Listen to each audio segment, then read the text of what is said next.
접신소녀와 계룡산도사 무속의 세계에 관하여 제14편 느티나무의 지방령. 태백산에서 하룻밤을 보낸 은정은 이른 아침 해가 뜨기 전에 다시 정상의 천재단을 향해 오르기 시작했다. 어제의 깨달음으로 마음이 한결 가벼워진 상태였다. 역시 산은 좋아. 마음이 정화되는 것 같아. 중턱쯤 올라가자 거대한 느티나무 한 그루가 눈에 들어왔다. 수령이 몇백 년은 될 것 같은 웅장한 나무였다. 나무 밑에는 작은 제단이 마련되어 있었고 촛불과 과일, 술병 등이 놓여 있었다. 여기도 기도하는 분들이 많이 오시나 보네. 은정은 나무 앞에 서서 잠시 인사를 올렸다. 느티나무 할아버지 안녕하세요.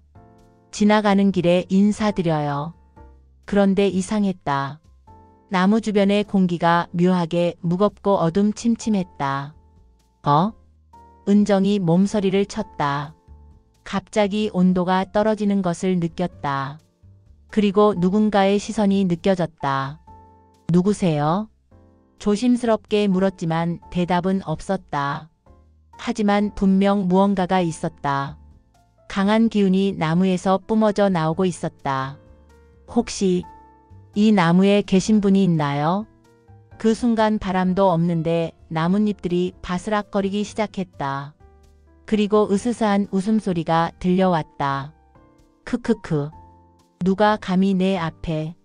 목소리는 남자 같았는데 나이를 짐작하기 어려웠다. 젊은 목소리 같기도 하고 늙은 목소리 같기도 했다.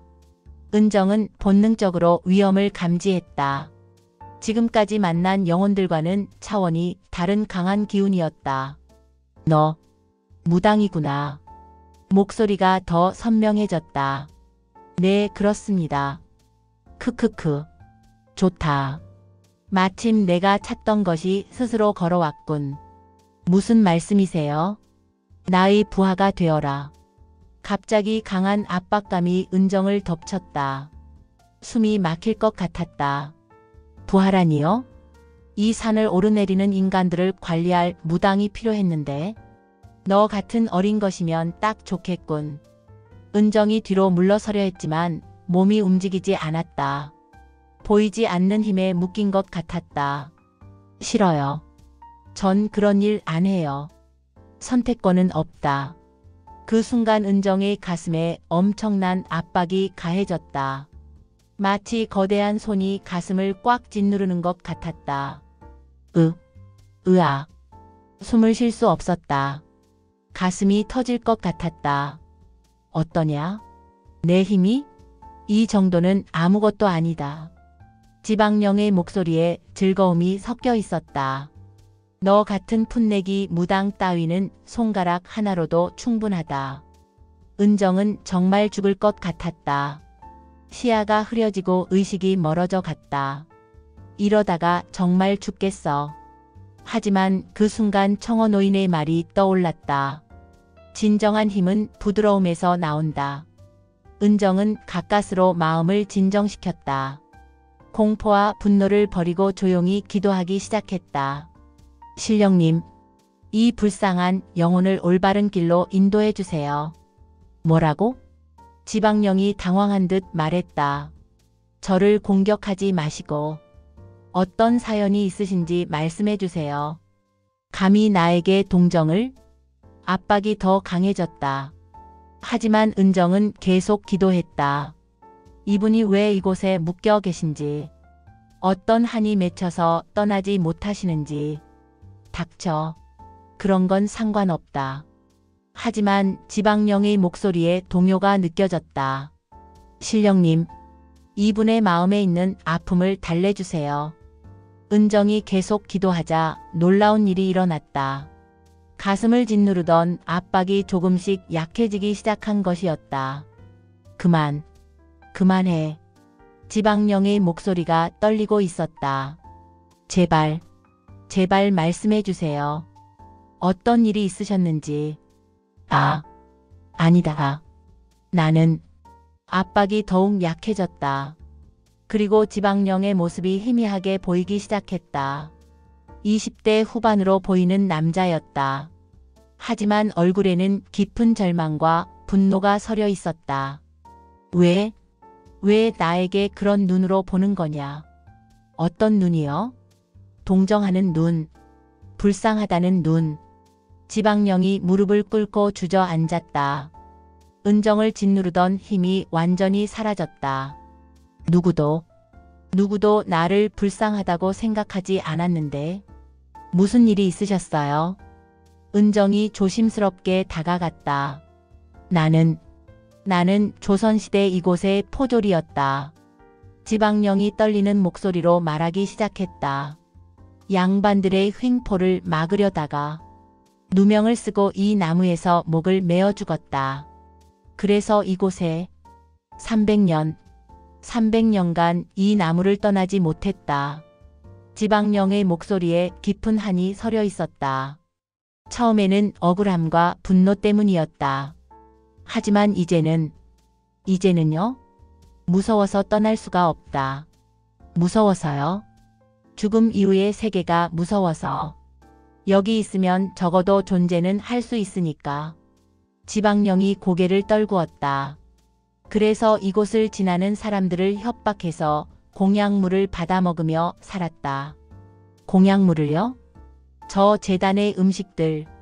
모두 내가 사람들을 무서워하게 해서 받아낸 것들이다. 은정은 마음이 아팠다. 죽어서도 이렇게 고통받고 있다니. 하지만 너는 달랐다. 어떻게요? 나를 무서워하지 않고 오히려 불쌍하게 여겨주었다. 지방령이 은정을 바라봤다. 300년 만에 처음이다. 누군가 나를 이해하려고 해준 것이. 이제 떠나셔도 돼요. 은정이 부드럽게 말했다. 어떻게? 당신이 억울하게 죽었다는 걸 알아주는 사람이 있잖아요. 바로 저요. 그것만으로? 네, 그것만으로도 충분해요. 은정이 지방령의 손을 잡았다. 차가웠지만 따뜻한 기운이 전해졌다. 이제 무서워하지 마세요. 죽음 이후의 세계는 무서운 곳이 아니에요. 어떻게 아느냐? 저도 많은 분들을 저쪽으로 보내드렸거든요. 모두 평안해지셨어요. 지방령의 얼굴에 희망의 빛이 스쳤다. 정말 괜찮을까? 괜찮아요. 당신이 억울하게 죽었던 그 마음, 정의를 위해 싸웠던 그 마음, 모두 헛되지 않았어요. 나는 백성들을 지키려고 했을 뿐인데. 지방령이 울기 시작했다. 알아요. 당신은 좋은 사람이었어요. 하지만 300년간 사람들을 괴롭혔다. 나는 악령이 되어버렸다. 아니에요. 당신은 그냥 무서웠던 거예요. 혼자 남겨지는 게. 은정이 지방령의 어깨를 토닥였다. 이제 편히 가세요. 당신을 기다리는 분들이 계실 거예요. 기다리는 사람들이?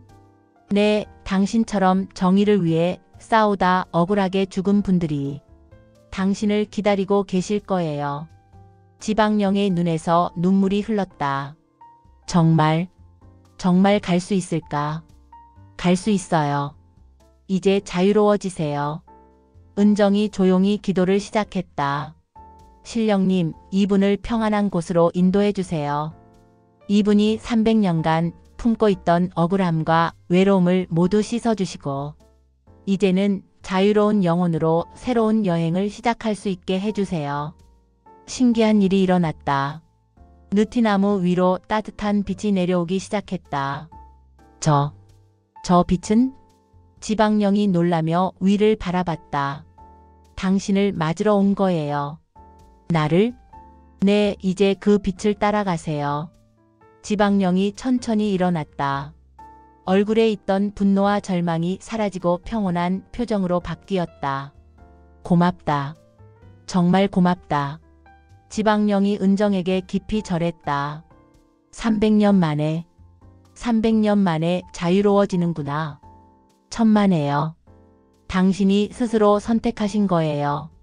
나를 부하로 삼으려다가 오히려 내가 구원받았구나. 지방령이 쓴 웃음을 지었다. 아, 그리고 네? 이 나무 밑에 재단. 이제 치워도 된다. 왜요? 더 이상 협박해서 공약물을 받을 일이 없으니까. 지방령이 빛 속으로 걸어가면서 말했다. 대신 사람들이 진심으로 기도할 수 있는 곳으로 만들어라. 알겠어요. 그리고 혹시 나 같은 영혼들을 또 만나거든. 네? 무서워하지 마라. 그들도 모두 외로운 존재들이니까. 지방령이 마지막으로 당부했다. 힘으로 제압하려 하지 말고 마음으로 이해하려고 해라. 명심할게요.